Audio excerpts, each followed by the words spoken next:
Okay, good evening students. How are you all?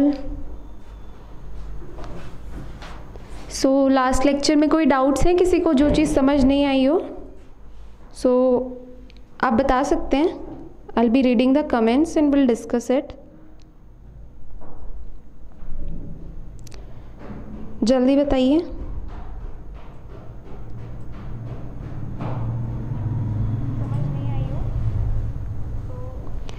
Good evening Yash, good evening Hitakshi. Please everyone, सभी लोग reply कीजिए और मुझे बताइए कि कोई डाउट है लास्ट लेक्चर में जितना भी हमने किया.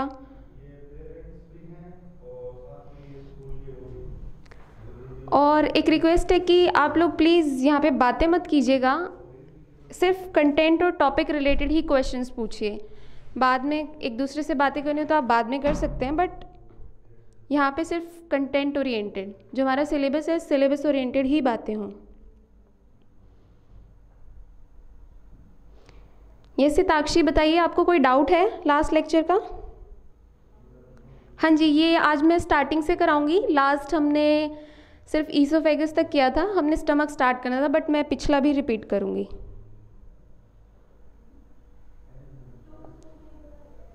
Okay class, let's start with the topic.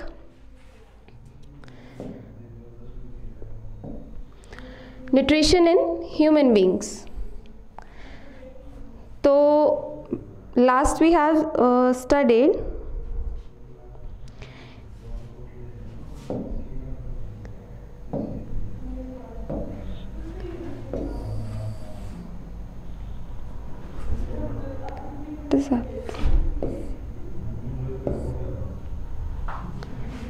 So last जो भी हमने डिस्कस किया था उसमें क्या था कि ह्यूमंस में किस टाइप का न्यूट्रिशन होता है. ह्यूमंस में हिट्रोट्रॉफिक टाइप का न्यूट्रिशन होता है and specifically they are holozoic.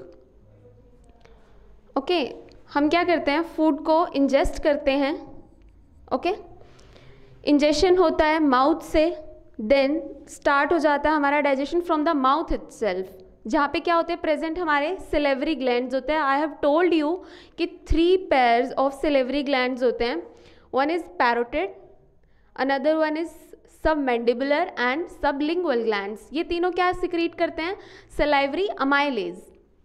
Then food जो है वो ट्रैवल करके कहाँ आएगा, ये एक फ्लैप लाइक स्ट्रक्चर होता है यहाँ पे. सर ये लिखा नहीं जा रहा इस पर.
Okay class, this is our oesophagus. Okay, जब हमारी एलिमेंट्री, इसको हम क्या कहते हैं, complete alimentary canal from the mouth to the anus, this complete is known as alimentary canal.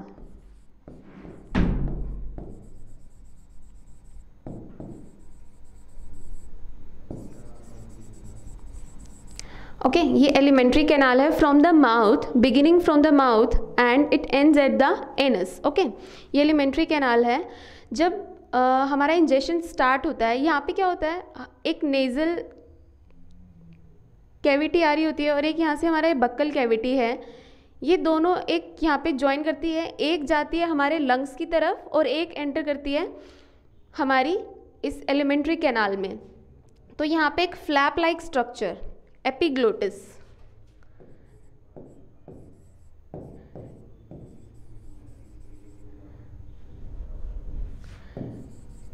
Epiglottis present होता है। It is a flap like structure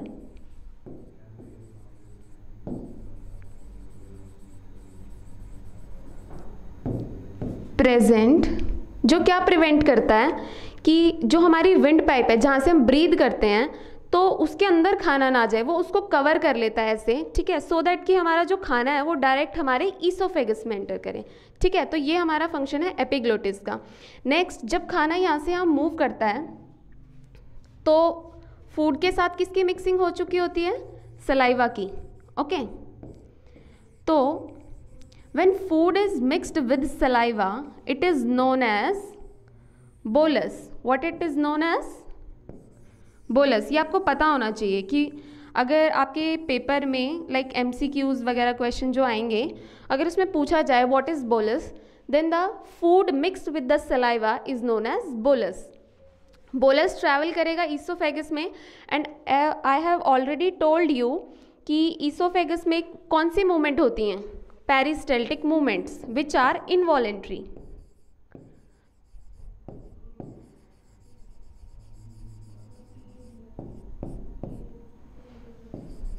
peristaltic movements in oesophagus. आप ईसोफेगस की स्पेलिंग ESO भी लिख सकते हो and OESO भी लिख सकते हो, both are correct, okay. Peristaltic movement in oesophagus, they are involuntary in nature. Involuntary मतलब which are not under our control, हम नहीं कंट्रोल कर सकते कि कब कॉन्ट्रैक्शन होगी कब रिलैक्सेशन होगी। तो यहाँ पे क्या होता है, there are multiple pair of involuntary muscles are present which continue contract and relax, so that जो बोलस है हमारा उसका मूवमेंट किसके टुवर्ड्स होता है? स्टमक के टुवर्ड्स, ठीक है। ठीक है, ये रहा पेरिस्टाल्सिस, ये दिखा रहा है। बोलस क्या होता है? अभी बताया मैंने, food mix with the saliva. ये ट्रैवल करेगा हमारी ईसोफेगस में, मसल कॉन्ट्रैक्ट करेंगी, जब कॉन्ट्रैक्ट करेगी तो वो पुश करेगी फूड को, इसी तरीके से जो फूड है वो आगे आगे ट्रैवल करता जाएगा टुवर्ड्स स्टमक। कल मैंने आपको लास्ट लेक्चर में ये बताया था कि यहाँ पर जो हैं special type of walls present होती है जिसे हम बोलते हैं स्फिंक्टर।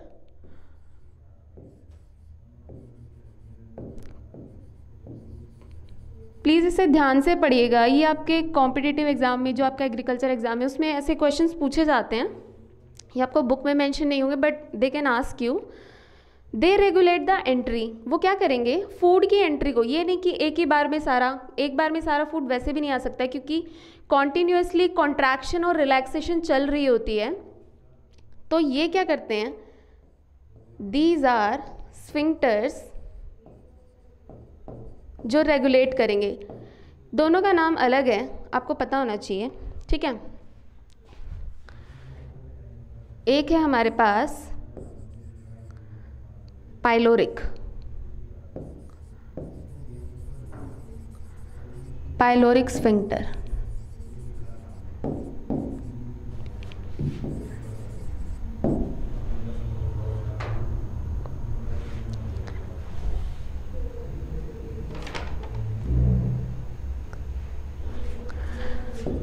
और एक होता है लोअर ईसोफेजियल स्फिंक्टर।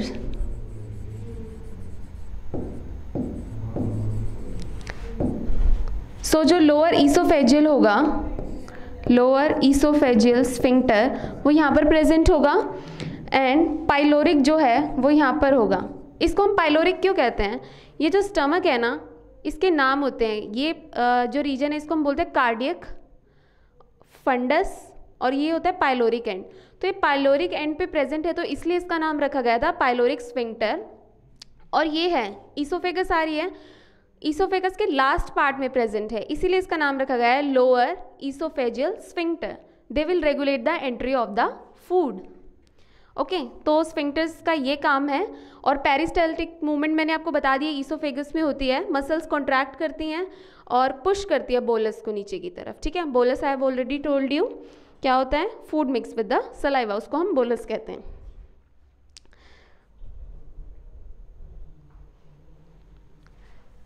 ठीक है, अब हम आते हैं डाइजेशन की तरफ।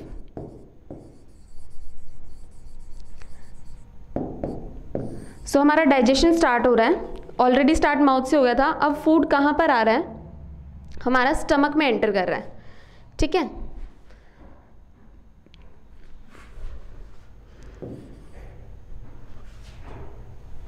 Now we are entering into stomach, कि स्टमक में क्या क्या होता है, किस चीज़ का डाइजेशन होता है। ठीक है, स्टमक में एंटर करेगा सबसे पहले बोलस एंटर्स इनटू स्टमक।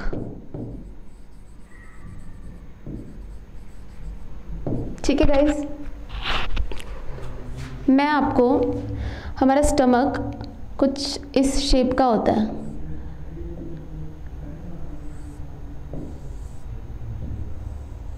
ठीक है, इस टाइप से हमारा स्टमक होता है, बहुत ही छोटा सा ऑर्गन होता है।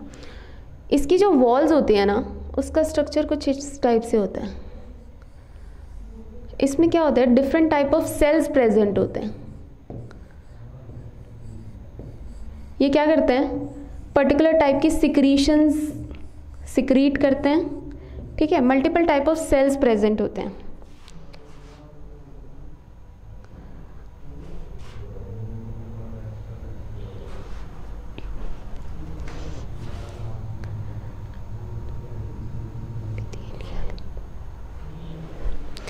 ये जो ऊपर वाली लेयर है ना, जैसे ये जो लेयर है, तो ये होंगे epithelial cells.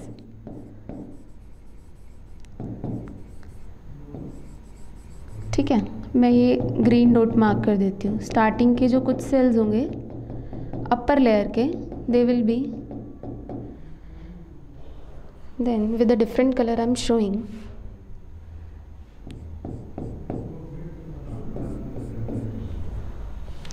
These are parietal cells. क्या बोलते हैं इनको, parietal sales.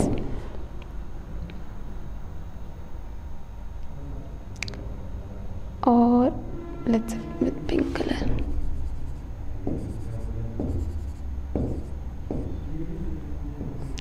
They are chief sales.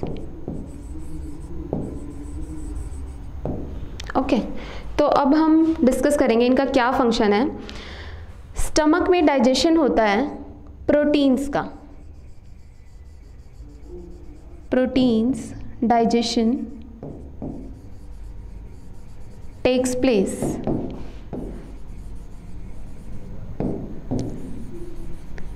कैसे होता है वो मैं अभी आपको बताऊंगी। अब मैं फंक्शन बताती हूँ, जो डिफरेंट टाइप ऑफ सेल्स हैं हमारे 3।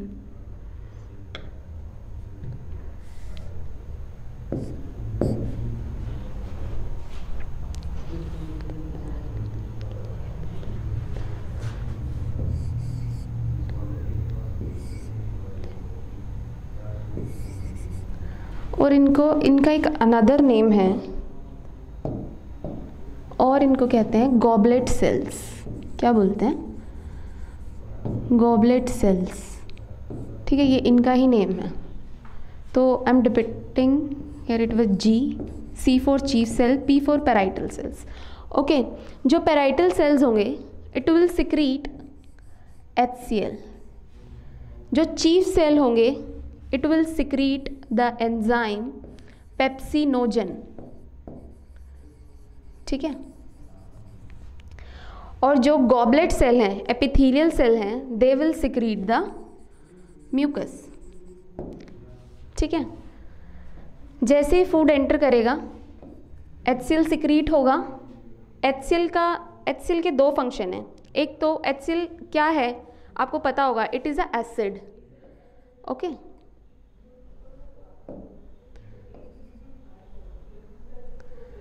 It is a acid. अब जो एसिड होगा उसका पीएच क्या होगा, कम, ठीक है। एसिड क्या करेगा, अगर मान लो हमने कोई बैक्टीरिया साथ में ईट कर लिया है, फूड के साथ उसका अंदर एंट्री हो गया है, तो HCl will kill the bacteria and also इसके दो फंक्शन है, किल बैक्टीरिया एंड एक्टिवेट्स, किसको एक्टिवेट करता है ये, पेप्सिनोजन को। पेप्सिन जो है हमारा एंजाइम है, जब ये सिक्रीट होता है चीफ सेल से तो ये अपने किस फॉर्म में, इनएक्टिव फॉर्म में होता है, ठीक है। पेप्सिनोजन का एक्टिवेशन होता है in presence of HCl। HCl क्या करता है, इसको एक्टिवेट करता है और क्या बनता है हमारा, पेप्सिन, जो कि एक्टिव फॉर्म है एंजाइम की। It is a active form and this is inactive form.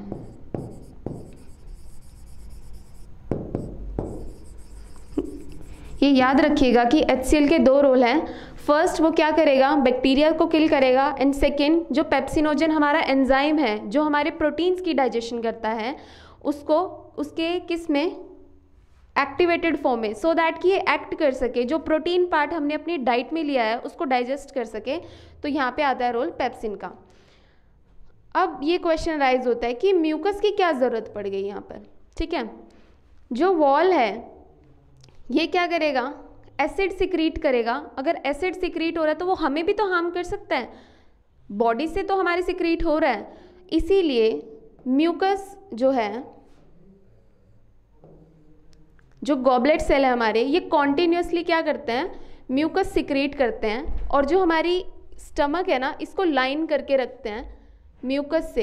जब HCl सिक्रीट होता है तो वो यहाँ होता है और म्यूकस उसको, हमारी स्टमक की लाइनिंग को उससे प्रोटेक्ट करता है, सो दैट कि हमारा इसका डाइजेशन किल ना हो जाए, ठीक है। अगर एसिड गिरेगा तो क्या होगा, सेल्स को किल करेगा। So to prevent the action of HCl on our own cells, mucus is secreted by the goblet cells. These are the cells. Okay, I have mentioned here these are the goblet cells. Okay, यहाँ पर होता है सिर्फ proteins का digestion, ठीक है। फिर next आता है food will enter mouth, then esophagus,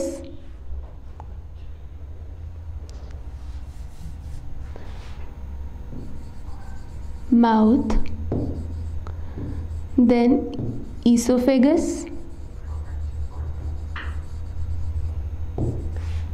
then stomach. अब स्टमक से कहाँ जाएगा, it will enter into small intestine, ठीक है।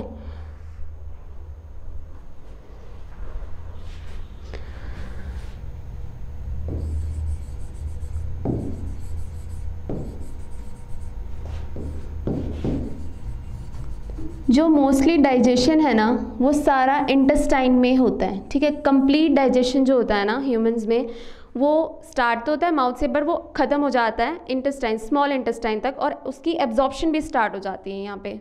और मेनली जितना हमें चाहिए होता है हमारी बॉडी को एनर्जी, जितना एब्जॉर्ब करना होता है जो यूज़फुल है हमारी बॉडी के लिए, वो भी स्मॉल इंटेस्टाइन में ही एब्जॉर्ब हो जाता है। ओके, तो यहाँ पर फूड आता है ना, फूड कमिंग फ्रॉम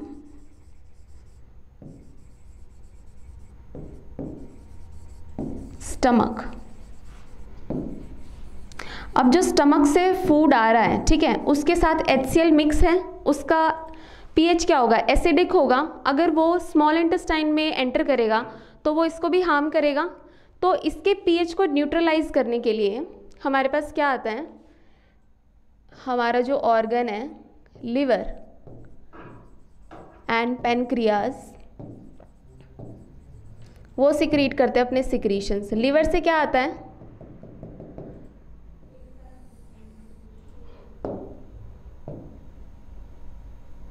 लिवर से आएगा बाइल, ओके। इन पेनक्रियाज से आएंगे हमारे एंजाइम्स,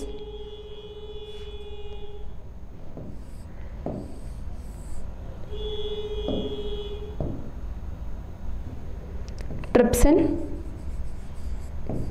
ट्रिप्सिन जो है एक्टिवेटेड फॉर्म है, फर्स्ट ये इनएक्टिवेटेड फॉर्म में ही सिक्रेट होगा, दैट इज ट्रिप्सिनोजन। ठीक है, उसको भी कौन एक्टिवेट कराएगा? ये HCl जब एंटर करेगा ये सबकी क्या कराता है? एक्टिवेशन कराता है, जो इनएक्टिव फॉर्म में एंजाइम्स रिलीज होते हैं। ट्रिप्सिन, काइमोट्रिप्सिन,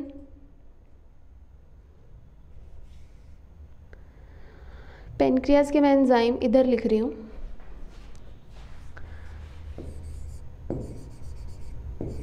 पेनक्रियाज से जो जो एंजाइम रिलीज होंगे, पेनक्रियाज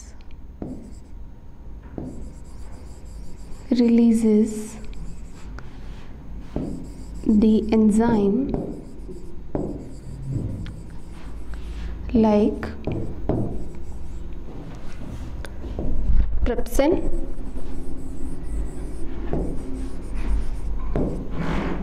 chymotrypsin,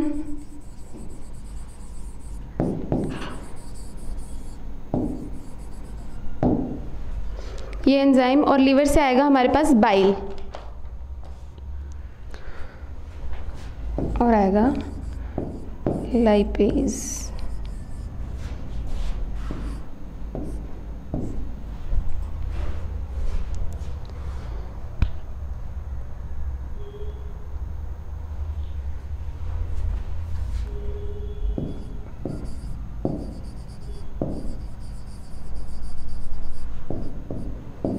नेक्स्ट एक और एंजाइम आएगा पेनक्रिएटिक अमाइलेज। ठीक है,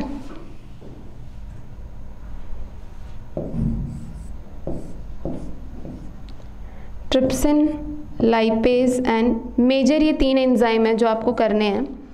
ट्रिप्सिन क्या करेगा? सबसे पहले पेनक्रिएटिक अमाइलेज। अमाइलेज का एक्शन कहाँ आया था? माउथ में भी आया था, जो सलाइवरी अमाइलेज था। ये भी क्या करेगा? It will digest carbohydrates,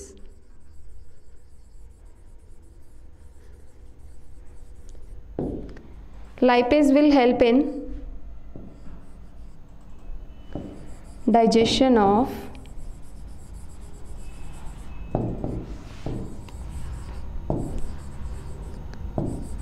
fatty acids,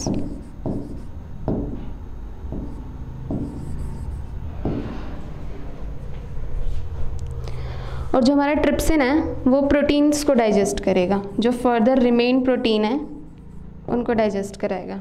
ठीक है, पेनक्रियाज से ये 3 सिक्रीशंस आएंगी।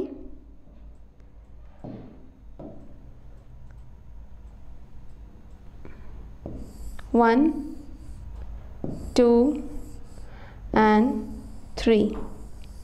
ठीक है, ये पेनक्रियाज की हैं और ये बाइल की है। ये क्या करेंगे? पेनक्रिएटिक और लिवर की जो सिक्रीशन है, they will neutralise the food which is coming from stomach. ठीक है, जो कि एसिडिक नेचर का है, उसको किस में कन्वर्ट करेंगे? They will convert the acidic food into alkaline. और क्या ज़रूरत है अल्कलाइन मीडियम क्रिएट करने की?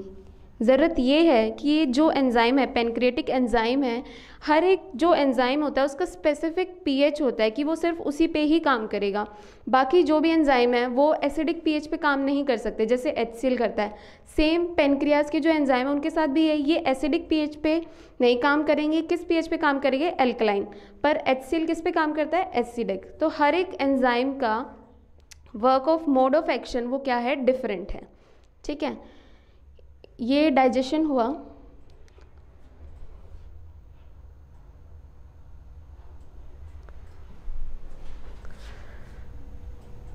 और फिर क्या होगा यहाँ पर? फैट्स का डाइजेशन कैसे होगा? एक प्रोसेस है एमल्सिफिकेशन। Emulsification of fats. इसमें क्या है? जो हमारा लिवर है, it will secrete bile juice.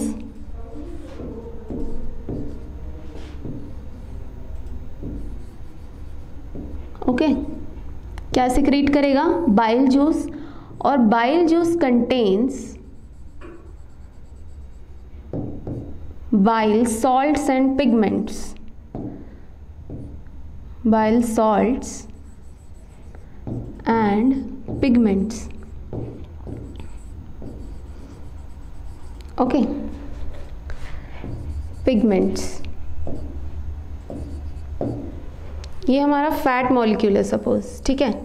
It is a large globule of large fat globule, ठीक है. अब ये एज इट इज़ तो डाइजेस्ट हो नहीं सकता, तो हमें इसके डाइजेशन के लिए क्या करना पड़ता है, इमल्सिफिकेशन. आपने प्रोसेस सुना होगा. तो जो बाइल सॉल्ट्स हैं ये इमल्सिफिकेशन प्रोसेस को कैरी आउट करेंगे. कैसे करेंगे? सपोज ये हमारे जो बाइल सॉल्ट हैं, ये सॉल्ट का एक हाइड्रोफोबिक एंड होता है और एक हाइड्रोफिलिक एंड होता है. ये आके इस पे अटैच होंगे, ठीक है. और क्या करेंगे,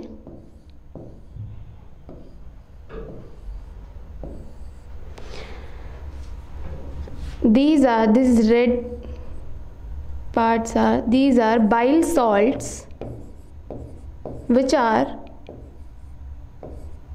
acting on a large fat globule. और ये इसको किस में कन्वर्ट कर देंगे? इसका कन्वर्जन होगा smaller fat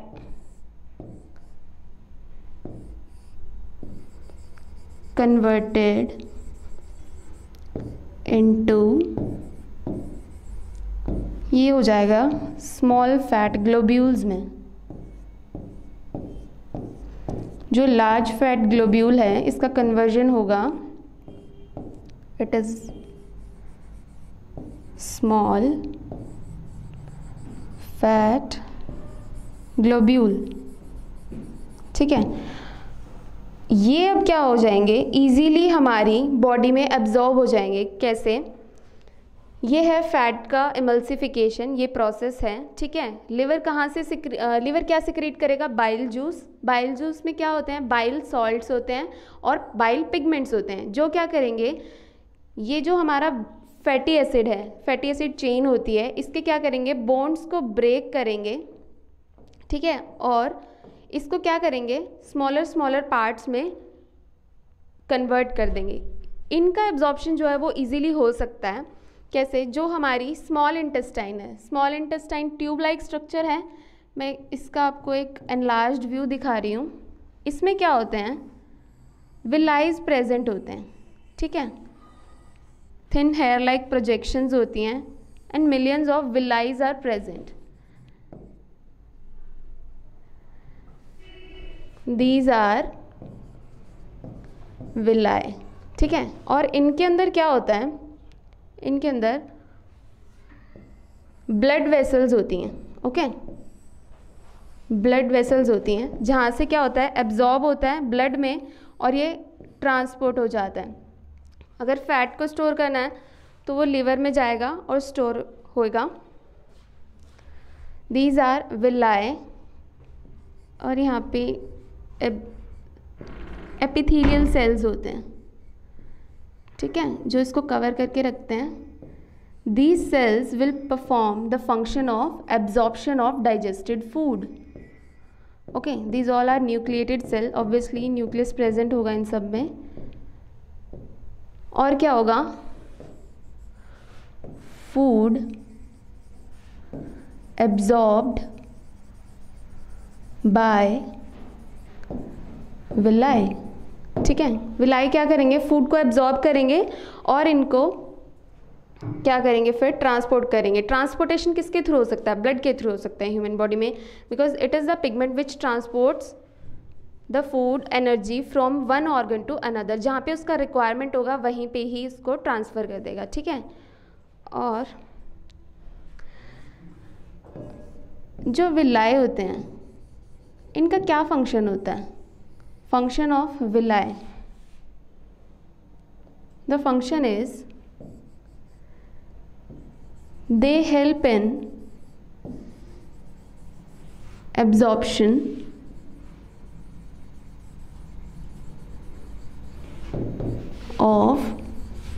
digested food.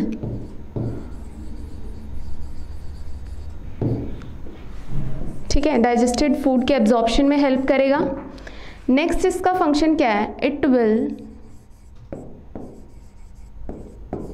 Increase the surface area. Surface area को इंक्रीज करते हैं सो दैट कि जो एब्जॉर्प्शन है वो मैक्सिमम हो जाए थोड़े टाइम में ही। ठीक है, to increase the surface area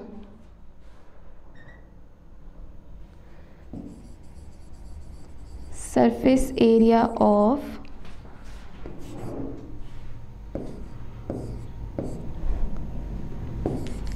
small intestine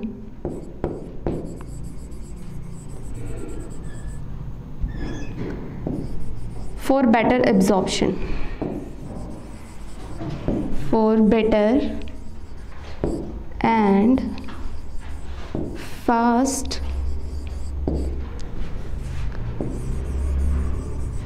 absorption। ठीक है, मेन जो काम होता है इसका क्या है कि ये सरफेस एरिया को इंक्रीज करता है। ठीक है, विलाई क्या होते हैं, ऐसे माइक्रो फोल्ड्स होते हैं। जैसे अब ये एरिया है, अगर मैं इसको एक्सपैंड करूँ तो ये बहुत ज़्यादा जगह लेगा। अगर मैं छोटी सी जगह में रखना चाहूँ तो ये ऐसे ऐसे होके फोल्ड हो जाएगा। ठीक है, तो इस टाइप से जो विलाई हैं वो हमारे जो स्मॉल इंटेस्टाइन है, इसकी वॉल है, इस पे प्रेजेंट होती हैं। ठीक है, और क्या फंक्शन करती हैं, the function of absorbing the digested food into the blood so that it can transport it to the another organs wherever required। अब डाइजेस्टेड फूड है, ठीक है, चाहिए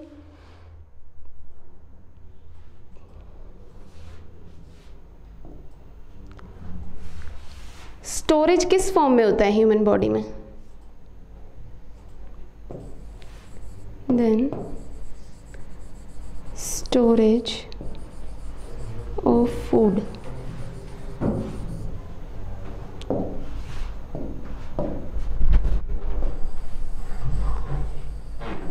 ठीक है, जो फूड है उसको डाइजेस्ट करने के बाद हमारे पास क्या बनता है, ग्लूकोज बनता है। लेकिन हम स्टोर उसको उस फॉर्म में नहीं करते हैं। हम किस फॉर्म में स्टोर करते हैं, glycogen. The most important question ये पूछा जा सकता है कि ह्यूमन बॉडी में जो फूड है किस फॉर्म में स्टोर होता है ग्लाइकोजन की फॉर्म में। ठीक है, और in case of plant it is stored in form of starch, but animals के केस में ग्लाइकोजन की फॉर्म में होता है। और एक क्वेश्चन है, जो लेंथ होता है स्मॉल इंटेस्टाइन का, length of small intestine, humans की बात कर रही हूँ। ह्यूमंस के केस में it is about 6.5 metre long. ठीक है, इतनी लंबी होती है। क्या रीज़न है इसको इतना लंबा करने का, एक छोटा सा ट्यूब भी तो रख सकते थे, इसको इतना कॉम्पैक्ट करना पड़ा सो दैट कि एक इतनी सी जगह में लाने के लिए, ये लार्ज इंटेस्टाइन है हमारी, इसमें पैक करने के लिए इसको इतना जिंगल करना पड़ा हमें। क्यों किया हमने इसको ऐसा, मतलब ऐसा क्या फंक्शन है, किस लिए ये किया गया है। तो इसका रीज़न ये है कि जो हम फूड इंजेस्ट करते हैं, जैसे हम एनिमल फूड भी इंजेस्ट करते हैं, ठीक है, मीट, चिकन और भी बहुत चीज़ें हैं। ठीक है, तो हमारे पास सेल्यूलेज एंजाइम नहीं होता एक तो। ठीक है,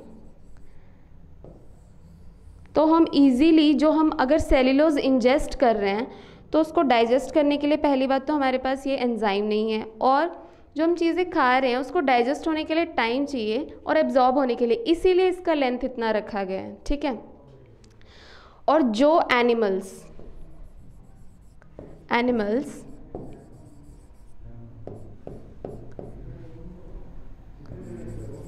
which eat the diet like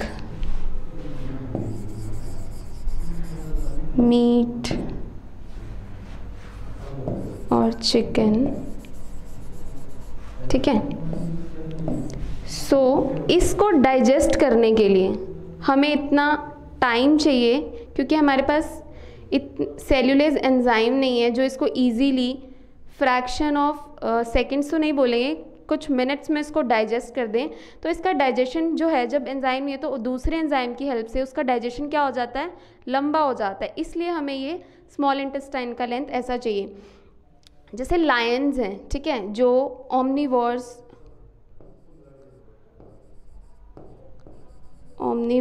animals हैं, और we can call them predators, ठीक है, जो किस पे डिपेंडेंट हैं, एनिमल फूड पे ही, ठीक है, दूसरे एनिमल्स को खाते हैं, ठीक है, उनका फ्लैश खाते हैं। जो फ्लैश ईटिंग एनिमल्स होते हैं उनका इंटेस्टाइन छोटा होता है। क्यों होता है? एक तो उनके पास वो एंजाइम है, और दूसरा उनको स्टोर करने की ज़रूरत होती नहीं है इसे, इसलिए उनका जो इंटेस्टाइन का साइज़ है वो छोटा होता है। और मेजरली आपको याद रखना है ये किसके केस में है, इन केस ऑफ ह्यूमंस। ये बहुत बार क्वेश्चन पूछा गया है कि ह्यूमंस के केस में स्मॉल इंटेस्टाइन का लेंथ कितना होता है, ठीक है। आज हम कुछ क्वेश्चंस भी करेंगे, तो आप इन सब चीज़ों को ध्यान में रखिए। हाँ जी हिताक्षी, आप क्या पूछ रहे हो? एसिडिक बाइल जूस के बारे में आप क्या पूछ रहे हो, बताओ मुझे।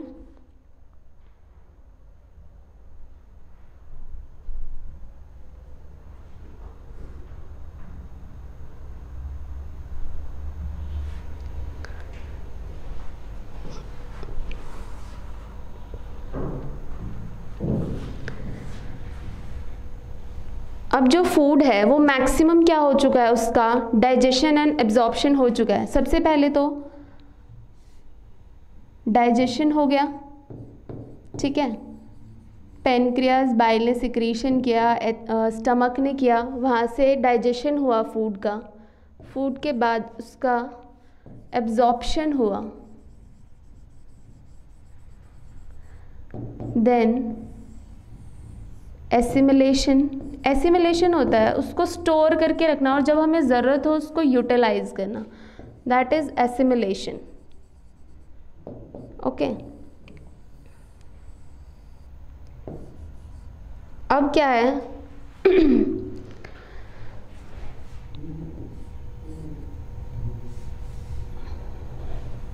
जो पार्शियली रिमेन्ड अनअब्जॉर्ब्ड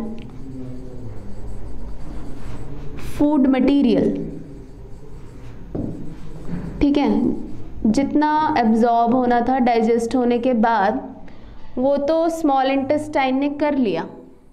अब इसके बाद ये फूड कहाँ जाएगा? Okay Hitakshi, it will enter to the large intestine. कहाँ ये एंटर करेगा? It will enter to the large intestine. Large intestine में क्या फंक्शन परफॉर्म होगा? लार्ज इंटेस्टाइन का फंक्शन है it will absorb the water from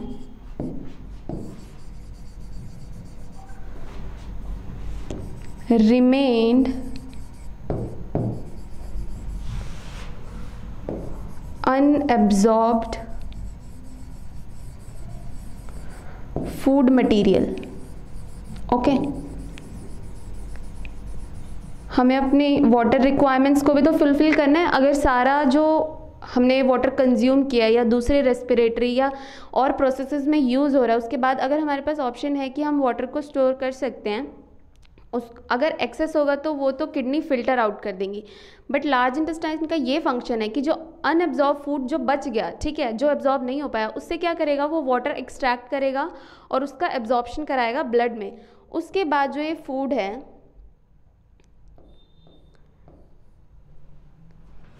it will be,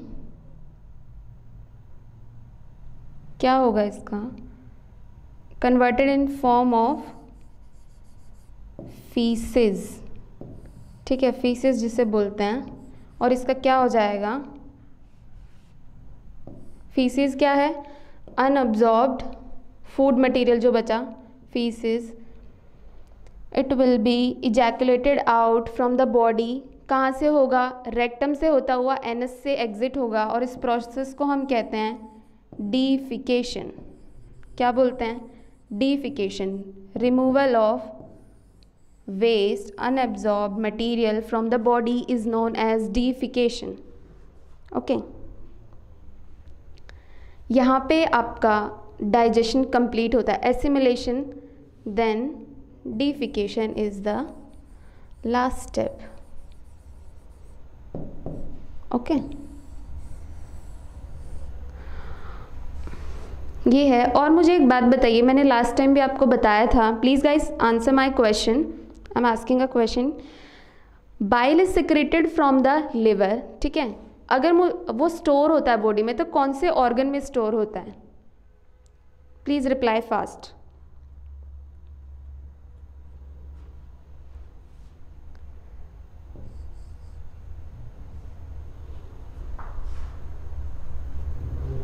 Okay guys, I'll tell you.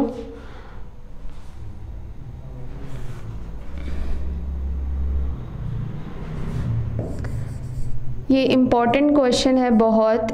Bile is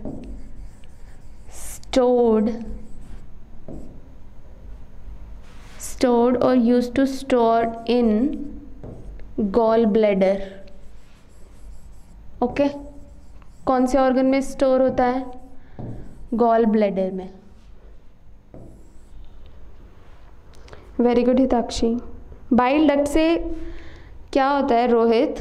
bile duct से वो travel करके आपके small intestine में एंटर करेगा और बाइल डक्ट से जो गॉल ब्लैडर की तरफ डक जाती है तो उसमें सिक्रीट होगा. बाइल डक्ट से सिर्फ उसका ट्रांसफ़र होगा. स्टोरेज कहाँ होगी? गॉल ब्लैडर में होगी. Okay,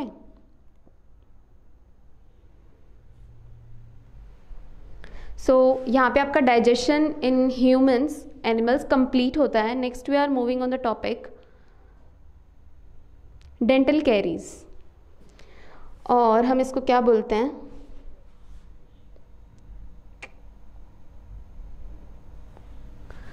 tooth decay.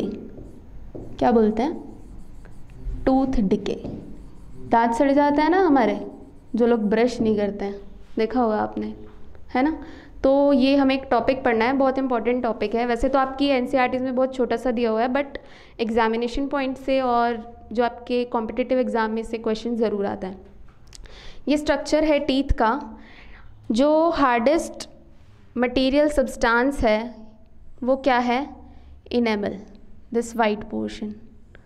ओके, ये क्या है? यहाँ पे होता है, दिस इज़ इनेमल. इनेमल के नीचे होती है जो लेयर, उसको बोलते हैं डेंटाइन. ठीक है, ये हमारे गम्स होते हैं जिसको मसूड़े बोलते हैं. They hold the teeth. Okay, इस पोर्शन को कहते हैं हेड और क्राउन बोल सकते हैं. Okay, next is the root. यहाँ पे पल्प होता है जिसमें क्या होती हैं? ब्लड कैपिलरीज होती हैं. ठीक है, आपको अगर किसी को दांत में जो है जाड़ में कीड़ा लग जाता है तो बहुत पेन भी करता है कई बार. तो क्या होता है, उसमें जो बैक्टीरिया है वो क्या कहता है? रूट्स तक पेनिट्रेट हो चुका होता है, इसलिए वो क्या करते हैं? इनकी इन्फ्लेमेशन कोज करते हैं और हमें पेन होता है. स्टार्टिंग कहाँ से होती है? जब इनेमल डिस्ट्रॉय होना स्टार्ट करता है तो वो धीरे धीरे धीरे धीरे ट्रैवल करता हुआ आपका जो ब्लड वेसल्स हैं उसको क्या करता है? इन्फेक्ट करता है, उसकी वजह से हमें पेन होता है. तो डेंटल कैरीज क्या हैं? The formation of small cavities. यहाँ पे क्या है? छोटी छोटी कैविटीज़ बनने लग जाती हैं. ठीक है, कैविटीज़ का फॉर्मेशन होता है. पहले बहुत छोटी छोटी माइनर होंगी, अगर इनकी प्रॉपर केयर नहीं की जाती तो ये बड़ी हो जाती हैं और क्या बनाती हैं? स्मॉल कैविटी या फिर होल बना लेती हैं टीथ में. किस due to the action of acid forming bacteria and improper dental care called dental caries. वही है, इम्प्रॉपर केयर जब नहीं होता उसकी वजह से होती हैं. और जो एसिड फॉर्मिंग बैक्टीरियाज होते हैं वो करते हैं. ये जो इनेमल है ये किसी भी चीज़ से डिग्रेड नहीं होता जो हम फूड ईट करते हैं, but it is degraded by animal का, इनेमल का, सॉरी,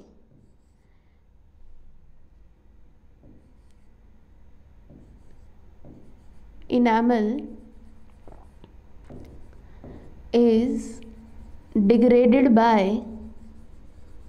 एसिड, ठीक है।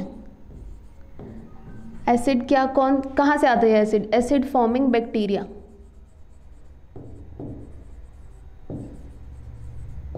जो हमारे माउथ में डेवलप होते हैं, ठीक है। वो क्या करते हैं, इनेमल का डिग्रेडेशन कॉज करते हैं और इजीली क्या कर जाते हैं, एंटर कर जाते हैं। The bacteria in our mouth act on sugar to produce acid. Sugar क्या है, जो भी हम खाना खा रहे हैं डाइजेस्ट होने के बाद वो किस फॉर्म में कन्वर्ट होता है, शुगर में, ठीक है। और या फिर आप कोई पहले से ही कोई मीठी चीज़ खा रहे हो, मिठाइयाँ खा रहे हो, तो ऑब्वियसली एक्ट करेगा। The bacteria in our mouth act on sugar to produce acid. These acids first dissolve the calcium salt from the tooth enamel and then from the dentine forming small cavities holes in the tooth over a period of time। क्या करेगा वो, सबसे पहले तो acid form करके यहाँ पे enamel को डिस्ट्रॉय करेगा, ठीक है। उसके बाद इनेमल में जो कैल्शियम सॉल्ट्स हैं, ठीक है, ये हमारा टीथ है, इसके ऊपर सपोज मैं दूसरे कलर ग्रीन से दिखा देती हूँ, यहाँ पे इनेमल का लेयर है, ओके। तो जब बैक्टीरिया इस पे एक्ट करेगा, ठीक है, तो क्या करेगा वो, इसमें जो कैल्शियम प्रेजेंट है, दांतों में कैल्शियम होता है ना, कैल्शियम जो प्रेजेंट है इसका क्या करेगा, degradation.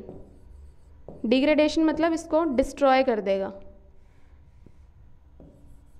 It will degrade the calcium salts, ठीक है, फ्रॉम द टूथ एनेमल। और उसके बाद क्या करेगा, जो हमारी डेंटाइन है, जो नेक्स्ट लेयर है ये वाली, दिस इज डेंटाइन। इनेमल के बाद जो लेयर आती है उसको हम बोलते हैं डेंटाइन। फिर इसको डिस्ट्रॉय करना स्टार्ट करेगा और इसमें क्या करेगा, होल्स करेगा। होल्स इसी के लिए कर रहा है, आगे तक कहाँ तक पहुँचेगा, फिर हमारी ब्लड वेसल्स तक। If the teeth are not clean regularly they become covered with a sticky yellowish layer of food particles and bacteria cells called dental plague। Plague formation हो जाती है अगर आप ब्रश नहीं करते हो प्रॉपरली या कोई भी नहीं करेगा, तो एक येलोइश लेयर होती है, स्टिकी लेयर, किसकी वजह से, जो फूड पार्टिकल्स हमारे टीथ पे रह जाते हैं और बैक्टीरियल सेल जो डेवलप होते हैं उससे क्या बनता है, प्लेग का लेयर बनता है और क्या कॉज करता है, डेंटल प्लेग कॉज करता है। नेक्स्ट क्या है, plague covers the teeth forming a layer over them the alkaline saliva. अब क्या करेगा, जो प्लेग है, सलाइवा तो सिक्रीट हो रहा है, सलाइवा क्या करेगा, जो फूड प्रेजेंट है, जो शुगर प्रेजेंट है उसका डाइजेशन कर सकता है, कार्बोहाइड्रेट का डाइजेशन कर सकता है, लेकिन इस पर एक प्लेग का लेयर आ जाता है, ठीक है। प्लेग का जब इस पर लेयर आ जाता है तो वो रेजिस्टेंट हो जाता है, इस पर क्या है, जो हमारे एंजाइम्स है वो एक्ट नहीं कर पाते, ठीक है, और ये ब्रेक नहीं होता, तो क्या होगा, डाइजेशन नहीं होगा और वो टूथ डिके, प्लेग बढ़ता ही जाता है, ठीक है। और ये क्या कॉज करता है, फिर डेंटल प्लेग कॉज करता है। नेक्स्ट में है एक, मैं आपको डायग्राम से बताती हूँ स्टार्टिंग से क्या होता है, स्टेजेस क्या क्या है। सबसे पहले सपोज यहाँ पे एक कोई वाइट रेड स्पॉट से दिखा रही हूँ मैं, ठीक है, यहाँ से स्टार्ट हुआ, इसे दिखाया तो मैं इसे दिखा, एक स्पॉट से स्टार्ट हुआ सरफेस पे, उसके बाद क्या करेगा, इनेमल को डिके करता जाएगा, जो वाइट सरफेस है उसका, ये देखो यहाँ पे इन्वेड कर लिया उसने, उसके बाद क्या करेगा, डेंटाइन को डिके करेगा। ये रही आपकी डेंटाइन, ये जो ब्लू कलर लेयर है ना, ये डेंटाइन, इसको डिके करना स्टार्ट करेगा। उसके बाद क्या करेगा, पल्प, ये पल्प है, ठीक है, ये हमारा टीथ है, suppose this is enamel, okay, this layer is dentine,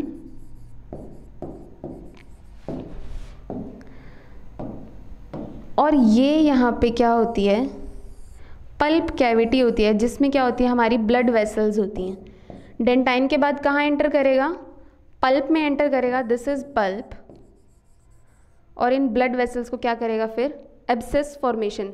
abscess का मतलब क्या होता है, पस फॉर्मिंग। बैक्टीरिया यहाँ तक पहुँचता है और वो जो बैक्टीरिया होता है वो क्या फॉर्म करता है, पस फॉर्म करता है, इसलिए बहुत ज़्यादा बैड ब्रेथ कॉज करता है हमारे माउथ में। और अल्टीमेटली अगर बहुत ज़्यादा हो जाए तो हमें क्या करना पड़ता है, रिमूवल करना पड़ता है, रिमूवल ऑफ टीथ, जब कोई ऑप्शन नहीं बचता है, अल्टीमेटली टूथ लॉस, ओके। ये है डेंटल कैरीज के बारे में जो कॉज करता है।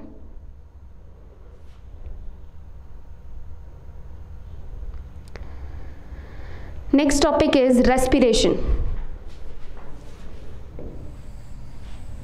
रेस्पिरेशन हम प्लांट्स एनिमल्स दोनों में करेंगे, बट मेजर हम यहाँ पे डिस्कस करेंगे फिलहाल इन केस ऑफ एनिमल्स। तो what is respiration? The process of releasing energy from food.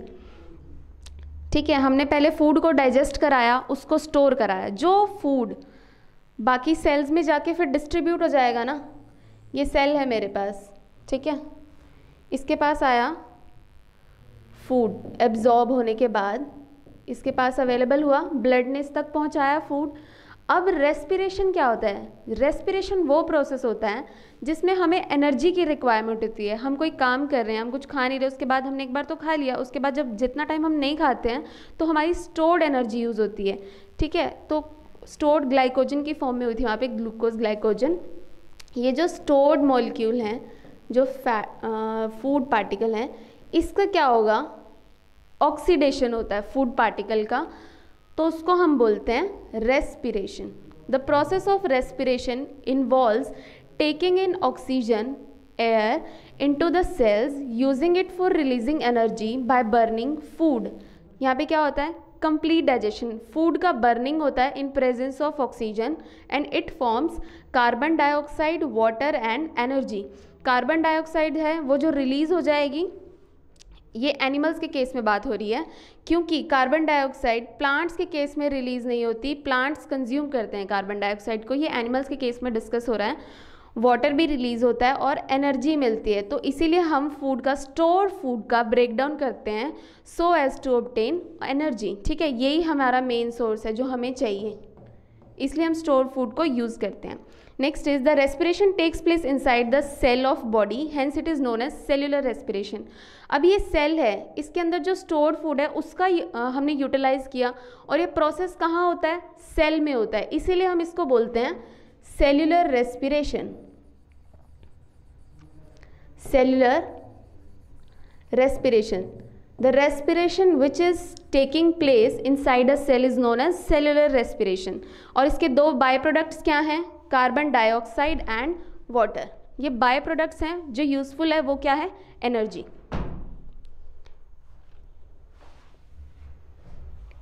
Next आता है टाइप ऑफ रेस्पिरेशन। कितने टाइप्स की रेस्पिरेशन होती है? यूजुअली 2 टाइप की रेस्पिरेशन होती है,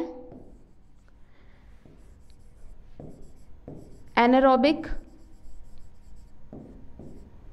okay, and another one is aerobic.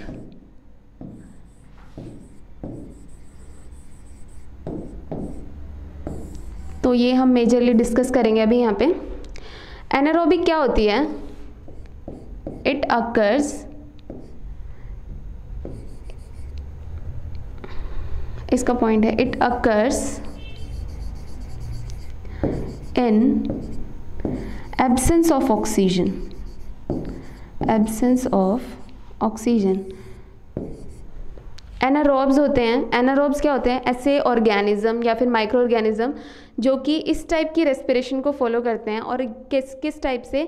जिनको ऑक्सीजन की रिक्वायरमेंट नहीं होती रेस्पिरेशन परफॉर्म करने के लिए, उनको हम बोलते हैं एनारोबिक, एनारोब्स। ठीक है, और एरोबिक होती है, it is a type of respiration which occurs in presence of oxygen. ठीक है, इसमें कुछ बैक्टीरियाज इन्वॉल्व होते हैं, बैक्टीरिया, यीस्ट। ठीक है, ये क्या हैं? They are examples of anaerobic, जो ऑक्सीजन की एब्सेंस में रेस्पिरेशन करते हैं। और एरोबिक में क्या है? Humans, humans, fishes and let's say frogs, okay, they are aerobes. Human में जो है एरोबिक तो होती है, बट आपने सुना होगा जब हम बहुत ज़्यादा एकदम से रनिंग करते हैं या वर्कआउट, इंटेंस वर्कआउट करते हैं, तो हमारी मसल्स में बहुत ज़्यादा पेन होने लगता है। वो किस लिए होता है? वहाँ पे इनसफिशिएंट ऑक्सीजन होती है। ठीक है, हमारे सेल्स को उतनी ऑक्सीजन नहीं मिल पाती, और क्या है कि जो एंड प्रोडक्ट है, वैसे पायरुवेट होता है जब इन प्रेजेंस ऑफ ऑक्सीजन होती है, तो पायरुवेट से क्या बन जाता है, लैक्टिक एसिड फॉर्मेशन होती है। वो मैं अभी आगे बताऊंगी कैसे होता है। लैक्टिक एसिड फॉर्मेशन होती है तो वो क्या क्रैम्प्स कॉज करता है और पेन स्टार्ट कर देता है बॉडी में, ठीक है। तो ये है हमारी type of respiration, anaerobic and aerobic. और इनका मेन सबस्ट्रेट क्या है, दे ऑल यूटिलाइज ग्लूकोज, ठीक है। ग्लूकोज का ब्रेक डाउन करते हैं, और ये ब्रेक डाउन कहाँ होता है, साइटोप्लाज्म में, सेल के प्लाज्मा में, ठीक है। साइटोप्लाज्म में होता है और क्या फॉर्म करता है, एनर्जी, ठीक है। कुछ बाय प्रोडक्ट्स होते हैं और अल्टीमेटली क्या फॉर्म करता है, एनर्जी।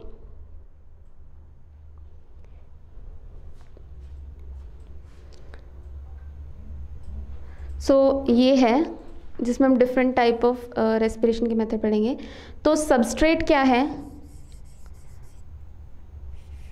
रेस्पिरेशन होने के लिए हमें जो सबस्ट्रेट चाहिए that is glucose. 6 carbon molecule जो है, ये सबस्ट्रेट कौन है हमारा, ग्लूकोज, 6 कार्बन मॉलिक्यूल, ठीक है। इसका क्या होता है, ग्लाइकोलिसिस होता है। इस प्रोसेस को कहते हैं हम ग्लाइकोलाइसिस, ठीक है। ग्लाइकोलिसिस होती है, कहाँ पर होती है, साइटोप्लाज्म में, और इट फॉर्म पायरुवेट। पायरुवेट कितना कार्बन कंपाउंड है, 3 कार्बन, ठीक है। और क्या रिलीज होती है, एनर्जी। फिर पायरुवेट जो है 3 कार्बन मॉलिक्यूल्स, इसको आगे हम इसका फर्दर ब्रेकडाउन होता है और एरोबिक और एनारोबिक में, यहाँ तक तो सब में कॉमन है, ठीक है, एरोबिक और एनारोबिक सब में। उसके बाद आता है एब्सेंस ऑफ ऑक्सीजन, मतलब एनारोब्स हैं। मैंने एग्जाम्पल बताया था आपको यीस्ट का, ठीक है। इसमें क्या होता है, पायरुवेट से 3 कार्बन मॉलिक्यूल से क्या बनता है हमारा, इथेनॉल।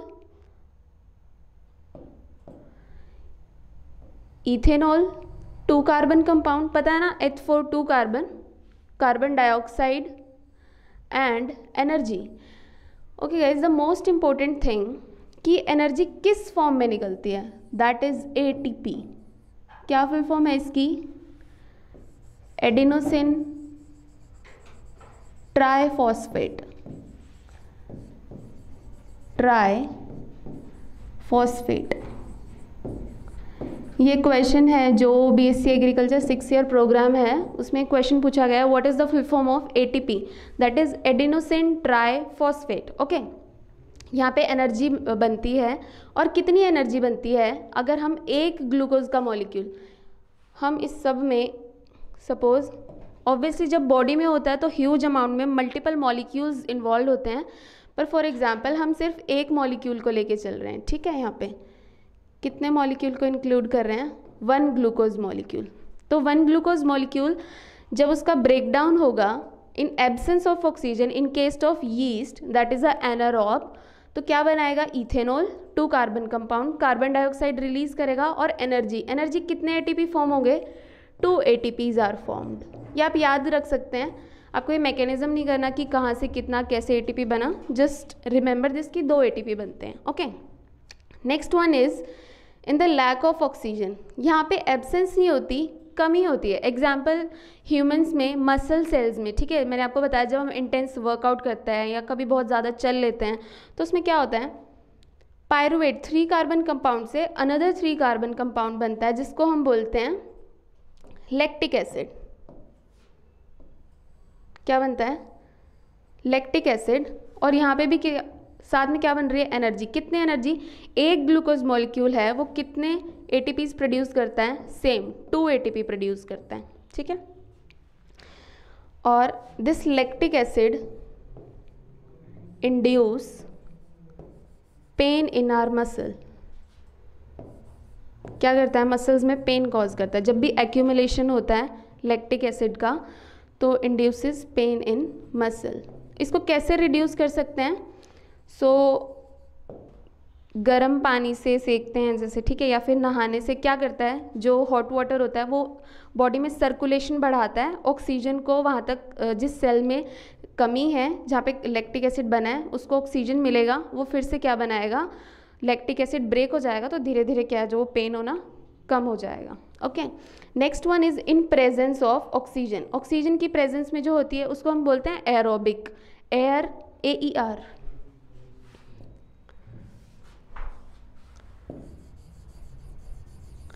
एरोबिक।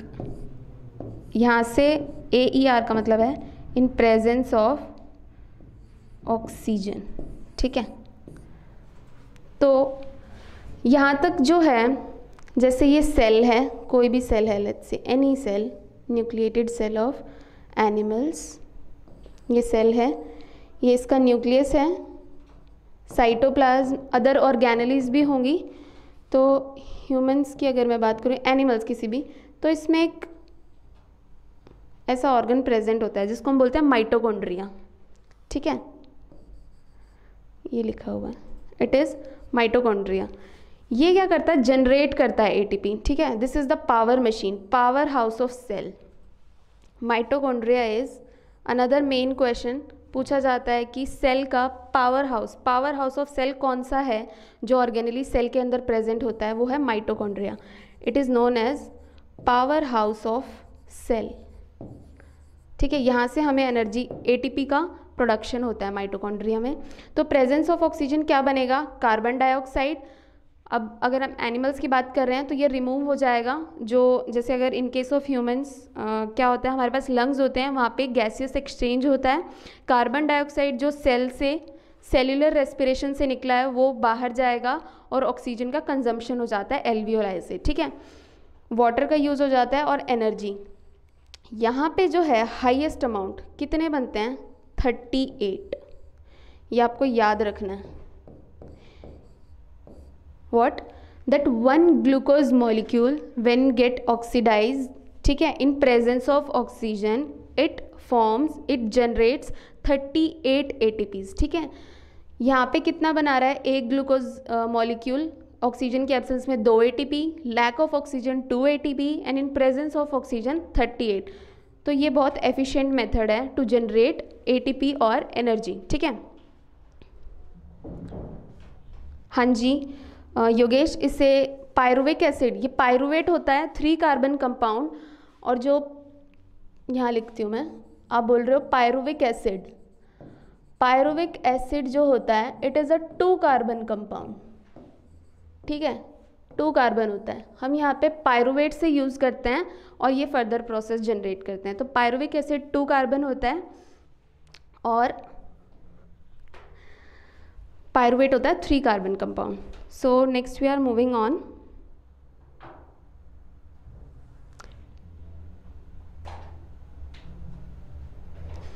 एक डिफरेंस कर लेते हैं, ठीक है, एरोबिक और एनारोबिक में। एरोबिक में क्या होता है, it is this respiration takes place in presence of oxygen, और ये क्या होती है, एब्सेंस ऑफ ऑक्सीजन में होती है, ठीक है। सेकेंड वन, कंप्लीट ब्रेकडाउन होता है इसमें फूड का, ठीक है, और इसमें होता है partial breakdown of food. Third है एंड प्रोडक्ट्स जो है इसमें बनते हैं कार्बन डाइऑक्साइड एंड वाटर, इसमें बनेगा इथेनॉल, कार्बन डाइऑक्साइड जो यीस्ट के केस में हमने किया था, और लैक्टिक एसिड बनेगा मसल्स में, ठीक है। Next is aerobic respiration produces considerable amount. Obviously considerable कैसे बन रही है, एक ग्लूकोज मॉलिक्यूल को यूज़ करने के बाद हमारे पास 38 ATPs प्रोड्यूस हो रहे हैं। 1 ग्लूकोज मॉलिक्यूल प्रोड्यूसेस 38 ATPs, ठीक है। और इसमें क्या है, much less energy is produced in anaerobic respiration is equivalent to 2 ATPs। तो आज का लेक्चर यहीं तक, नेक्स्ट हम कंटिन्यू करेंगे और इसके MCQs भी करेंगे, ठीक है। अगर किसी को यहाँ तक इसमें कोई डाउट है तो आप पूछ सकते हो।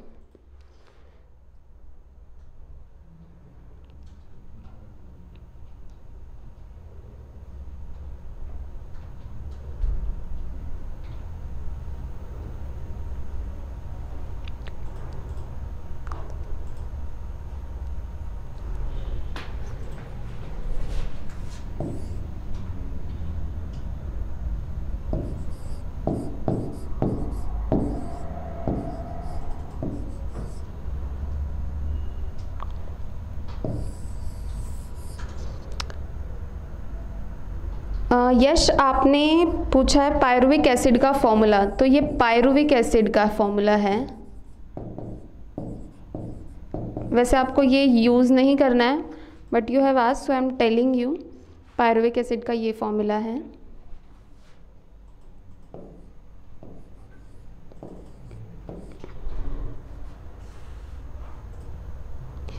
रोहित क्वेश्चंस हम नेक्स्ट सेशन में कराएंगे, अभी टाइम हो गया है, सो नेक्स्ट सेशन में ही करेंगे। ओके तो नेक्स्ट टाइम हम क्वेश्चंस करेंगे डाइजेशन और रेस्पिरेशन दोनों के। Okay guys, bye bye, good evening. पढ़ लीजिएगा इतना, ठीक है। जो भी कराया है, जो इंपॉर्टेंट पॉइंट्स बताएं वो आप रिमेंबर रखिए, याद करिएगा, ठीक है। Just remind it.